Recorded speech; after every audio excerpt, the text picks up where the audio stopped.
අපි ආස දේවල් ආස කාලෙට කරන්න ඕන. ඔබ දැකලා තියෙනවා සමහර අය කියනවා iPhone එකක් ගන්න එපා. සල්ලි අපරාධේ. නෑ අපි ආස දේවල් ආස කාලෙට කරන්න ඕන පුතා. එම ආස දේවල් ආස කාලෙට කරන්නේ නැතුව කවදාකවත් ජීවිතේ අපිට පිටිපස්ස හැරලා බලද්දි සතුටු වෙන්න බෑ. මම වාහන පිස්සෙක්.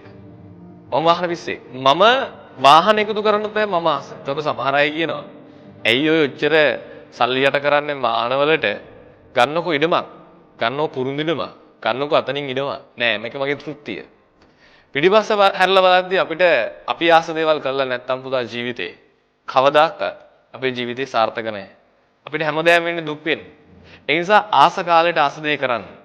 ඒක නිසා ඔයා ෆෝන් එකක් ගන්න ආස කාලේ ඔයාට සල්ලි තියෙනවා නම් ෆෝන් එකක් ගන්න. iPhone එකක් පාවිච්චි කරන්න ආස කාලේ වයසට ගිහිල්ලා iPhone එකක් පාවිච්චි කරන්න නැහැ. සල්ලි තියෙනවා නම් iPhone එකක් ගන්න ඕන. හැබැයි ණය වෙලා ගන්න එපා. දඩ ලෝන් දාලා දඩ පුලී වල එහෙම ගන්න එපා. වාහනයක් ගන්න අතේ තියෙන සල්ලි තියෙන වෙලාවේ වාහනයක් ගන්න. මම දැකලා තියෙන සමහර මිනිස්සු